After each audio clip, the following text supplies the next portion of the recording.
चंपकपुर जंगल में चूचू चिड़िया अपने मम्मी पापा के साथ रहता था। एक रात वो अपने पापा से कहता है, माँ पापा, मुझे नींद नहीं आ रही, प्लीज मुझे कोई कहानी सुनाओ ना। हाँ, मैं सुनाता हूँ बेटा। बेटा, मैं तुम्हें कुछ बातें बताना चाहता हूँ पहले, फिर मैं तुम्हें अपनी जिंदगी की कहानी सुनाऊंगा। बेटा देखो, तुम्हारे मम्मा पापा तुम्हारे साथ हैं और हमारे पास तुम हो। हम स्वस्थ हैं, दाना पानी की कोई कमी नहीं है। हमें इस जिंदगी की बहुत कदर करना चाहिए, क्योंकि ये सब कुछ हर किसी के पास नहीं होता। हमें कोशिश करनी चाहिए कि जब ये सब खुशियाँ हमारे पास हों, तो जिंदगी को मुतमईन होकर गुजारें, एक दूसरे का प्यार करें, एक दूसरे का एहसास करें, क्योंकि जिंदगी में दुख आते कोई पता नहीं चलता। मुझे आज भी वो दिन अच्छे से याद है जब मेरी माँ मुझसे बिछड़ गई।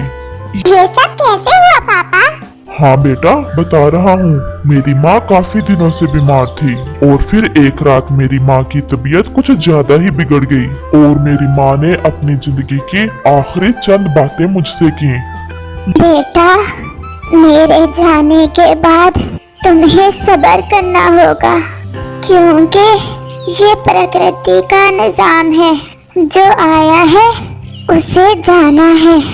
हर दुख को हंसते हुए सहना है, सख्त मेहनत करना है और अपने ऊपर विश्वास रखना है। और फिर अचानक से मेरी माँ की आंखें बंद हो गई, हमेशा हमेशा के लिए। वो रात बहुत गम की रात थी, जिसे मैं कभी नहीं भूल सकता। मेरा पापा बहुत दुखी होगा। हाँ बेटा, और फिर कुछ ही दिनों के बाद मेरे पापा किसी को अपने घोंसले में साथ लेकर आ गए। मैंने पूछा, पापा ये कौन है? तो पापा ने बताया, ये तुम्हारी नई मम्मा है। पापा, ऐसा कैसे हो सकता है? मम्मा तो मम्मा होती है, कोई और कैसे मम्मा बन सकता है? हाँ बेटा, तुमने ठीक कहा, मम्मा तो सिर्फ मम्मा ही होती है। अब सुनो तुम। और फिर मैंने अपना सर झुकाते हुए कहा, ठीक है पापा। अभी पहली ही सुबह थी कि नई मम्मा ने पापा से पहली लड़ाई शुरू की, जिसकी वजह मैं था। ये बच्चा इतना भी छोटा नहीं है। तुमने कहा था कि वो ज्यादा छोटा है, इसे अपना दाना खुद लाना होगा और ये हमारे साथ नहीं रहेगा। दाना तो ये खुद से ले आया करेगा, लेकिन अगर तुम्हारी इजाजत हो तो इसे कुछ दिन इधर रहने देते हैं। लेकिन सिर्फ कुछ दिन।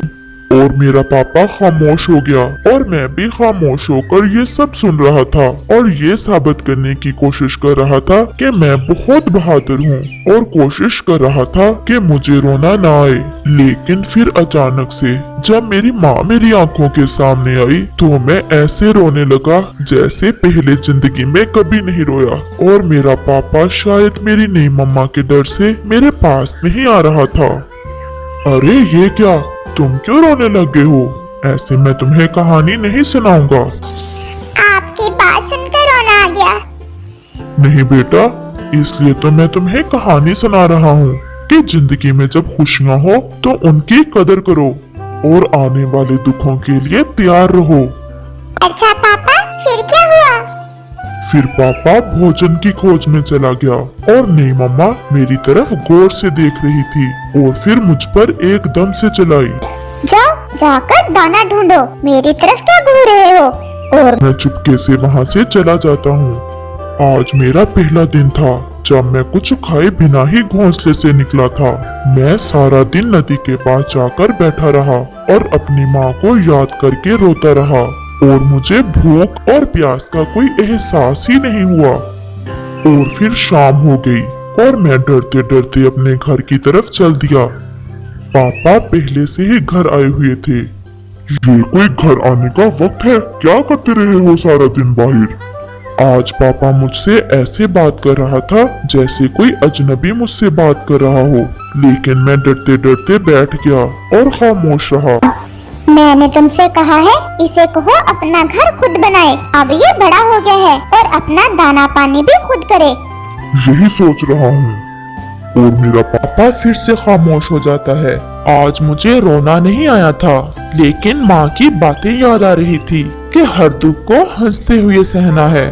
और मैं चांद की तरफ देखते देखते सो गया। सुबह मैं थोड़ा मुतमईन था क्योंकि मैंने फैसला कर लिया था कि अब उस घर को छोड़ने का समय आ गया है। इससे पहले कि नई मम्मा पापा से कहकर मुझे निकलवाए, मुझे खुद पर विश्वास करना होगा। और मैंने आखिरी दफा अपने पापा की तरफ देखा, जो उस समय भी मेरी नई मम्मा से मुझे चंद दिन घोंसले में रखने की भीख मांग रहा था। और फिर मैं वहाँ से चला गया। पापा फिर आप कहाँ गए? आप तो छोटे थे ना, रात को डर नहीं लगा आपको? नहीं बेटा, मुझे जरा भी खौफ नहीं महसूस हुआ। न जाने मुझ में इतनी हिम्मत कहाँ से आ गई थी। मैं दूर निकल गया और दूसरे जंगल जा बसा। वहाँ मैंने 2 रातें एक पेड़ पर ही गुजारी। फिर एक शाम मैं बैठा हुआ था कि तुम्हारी मम्मा की मम्मा वहाँ आ गईं और उन्होंने मुझसे पूछा कि यहाँ इस समय तन्हा क्यों बैठे हो, क्या तुम्हारा कोई घर नहीं है? और मैंने उन्हें सारी बात बता दी। फिर तुम्हारी नानी मुझे अपने घर ले गईं।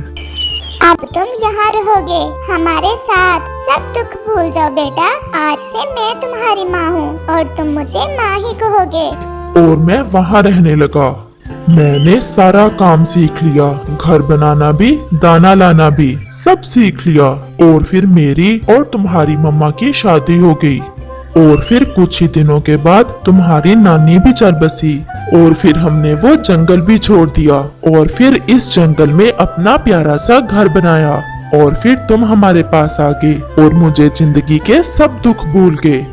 पापा आप तो मुझसे बहुत प्यार करते हो, फिर आपके पापा ने ऐसा क्यों किया? मेरा पापा भी मुझसे बहुत प्यार करता था, लेकिन शायद ये सब मेरे भाग्य में था। मेरे मम्मा पापा सबसे प्यारे हैं। और हमारा बेटा भी बहुत प्यारा है।